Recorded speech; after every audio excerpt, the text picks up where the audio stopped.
Greg is a porter at the Shepton Hotel in New York. After work, he always goes for a coffee across the street. A girl is sitting in the coffee shop near the window. "It's her again," thinks Greg. "She's here every afternoon. I'm going to say hello." Greg goes into the coffee shop and gets a coffee. Then he goes across to the girl's table. "Hi," he says. "I'm Greg. Can I sit with you?" "Okay," she says. "I'm Cassie." "I come here for a coffee every day after work," says Greg. "I'm a porter at the Shepton Hotel." He smiles. "You have beautiful green eyes." "Have I?" she says. She doesn't smile. "Is something wrong, Cassie?" he asks. "You don't look very happy." It's nothing," she says. "Tell me," says Greg. "Maybe I can help." "Well," she begins.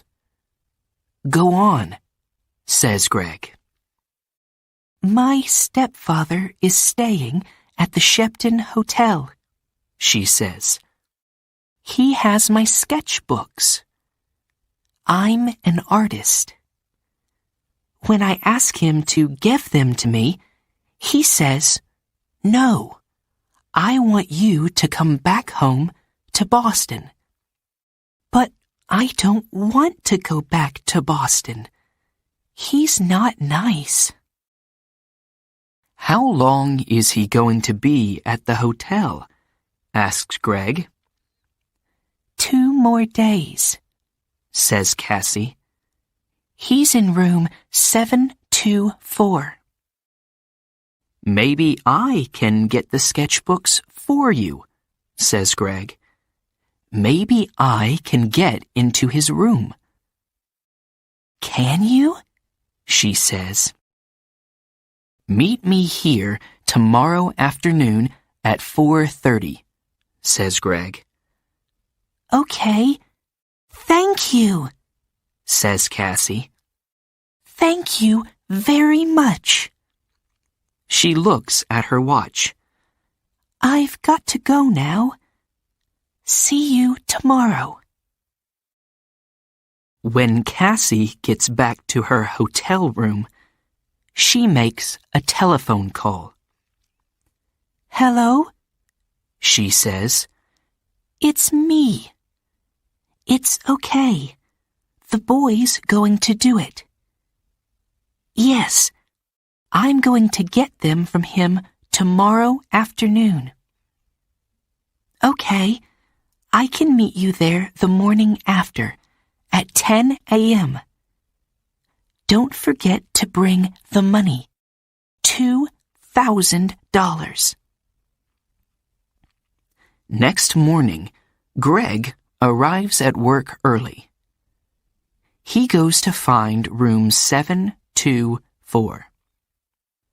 "I have to wait for Cassie's stepfather to go out," he thinks. "I don't know his name, but it doesn't matter." Greg watches the door of room 724.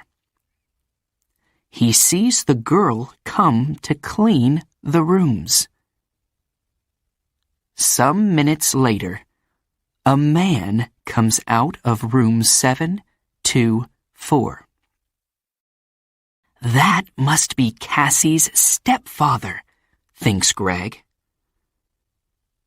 He waits for the man to leave and for the cleaning girl to go into room 724. I need to look in the room, he thinks. Greg waits for the girl to leave the bedroom. Then he goes into the room and begins to look for the sketchbooks. I must be quick, he thinks. Where are they? Suddenly, Greg sees the sketchbooks by the bed. Got them, he thinks. He begins to look at the pictures. Wow! Cassie is a great artist. These are good.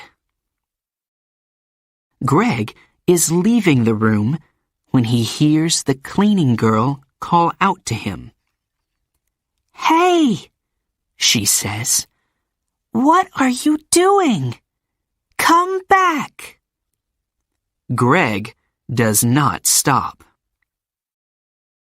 Greg finishes work that afternoon and leaves the hotel through a door in the next street.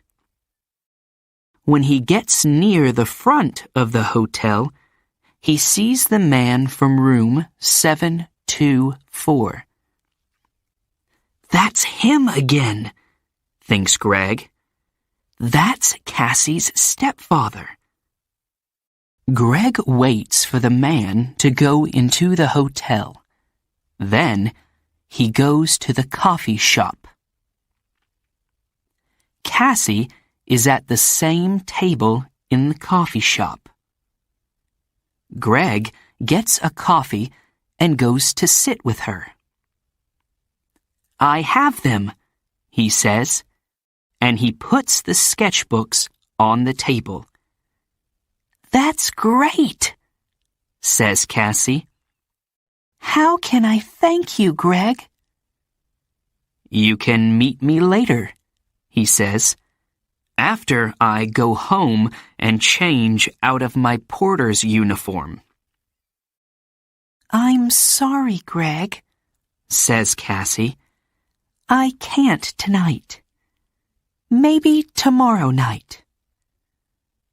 Okay, says Greg. Tomorrow night. We can get something to eat first. Yes, okay, says Cassie. I have to go now, but meet me here tomorrow evening at 6 o'clock. Cassie gets up, ready to leave. Don't forget your key, says Greg. Oh, thanks, says Cassie. She takes it from him quickly. See you tomorrow. Greg is finishing his coffee when he sees his friend, Mike. You're in trouble, Greg, says Mike. Jake Russo's sketchbooks are not in his room. Room 724. And there are CCTV pictures of you coming from that room. Who is Jake Russo? Asks Greg. Suddenly, he's not feeling very well. An artist, says Mike. His pictures sell for thousands of dollars, and his sketchbooks sell for thousands too. Do you have them? Asks Mike. No, a girl has them, says Greg. What girl? Asks Mike. A girl with green eyes, says Greg, and he tells Mike about Cassie and her stepfather. But it's not true, says Mike when Greg finishes speaking. Jake Russo doesn't have a wife or a stepdaughter. You have to find that girl and get the sketchbooks, Greg. And you have to do it before the police find you. Greg walks home to his one-room apartment. How am I going to find her? He thinks. She has Jake Russo's sketchbooks now, so she's not going to meet me again. Is she going to sell them for a lot of money? There is a police car in the street, next to Greg's apartment. Oh no! He thinks. They're waiting for me. I can't get into my apartment now. That night, Greg sleeps on a train in the subway. But early the next morning, "Hey, you," says a man. He's the subway cleaner. "Get up. You can't sleep here all day." "Sorry," says Greg. People are arriving to get their trains now. One of them stops and looks at a photograph in his newspaper, and then at Greg. "It's him," thinks the man. "It's the young man in the newspaper photograph. The police are looking for him." Suddenly, Greg sees the man looking at him. And he sees his picture on the front of the man's newspaper. I have to get out of here quickly, he thinks. The man with the newspaper finds a policeman. It's him, he tells the policeman. The hotel porter. Hey, you, the policeman calls to Greg. Greg runs. Stop, calls the policeman. Greg doesn't stop. I have to get out of this uniform, thinks Greg. People know I'm the porter. Maybe Mike can give me something different to wear. When he gets to Mike's apartment, Mike opens the door. I need something to wear, Greg tells him. I can't go back to my apartment. My picture's in the newspaper and... Yes, I know, says Mike. It's okay. Come in. Where's the girl? Asks Mike. Do you know? No, says Greg. What can you remember about her? Says Mike. There must be something to help you find her. Yes, Greg says suddenly. Her key! A key to a room in the Dolphin Hotel. It's a small, cheap hotel near 42nd Street. She must be staying there. What's the time? Nearly 9 o'clock, says Mike. Maybe she's there now, says Greg. I have to go. Thanks, Mike. 20 minutes later, Greg is near the Dolphin Hotel. Am I too late? He thinks. Suddenly, Greg sees Cassie come out of the hotel. Cassie, he calls. Wait. I have to talk to you. Cassie sees him, but she doesn't stop. there is a car waiting for her. She says something to the driver and gets into it quickly. "Oh no," says Greg. "Pier 83, says an old man in the street. Greg looks at him. "What?" "The girl is going to Pier 83, West 42nd Street, for the Circle Line boat," says the old man. Greg smiles.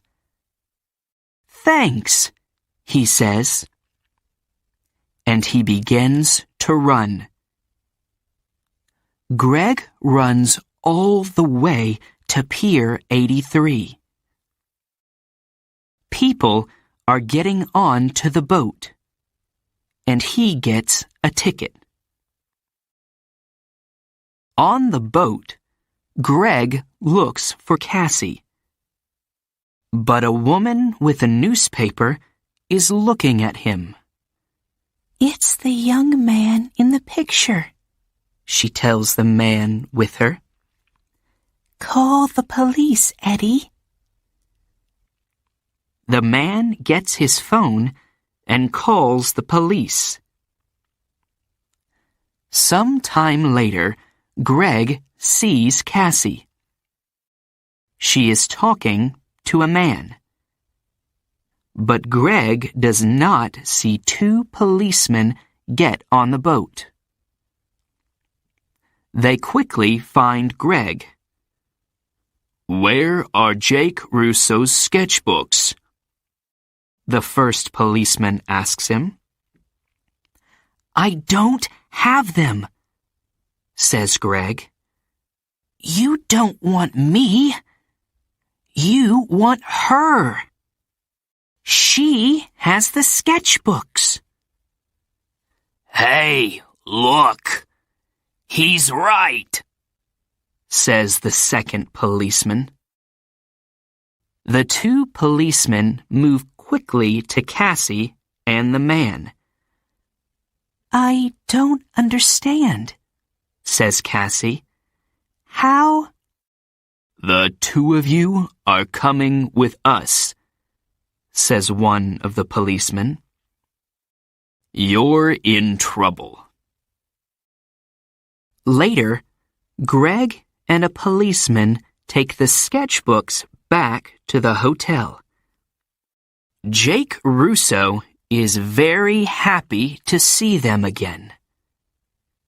"I'm sorry, Mr. Russo," says Greg, and tells him everything. "It's okay," says the artist, smiling. "But stay away from girls with beautiful green eyes."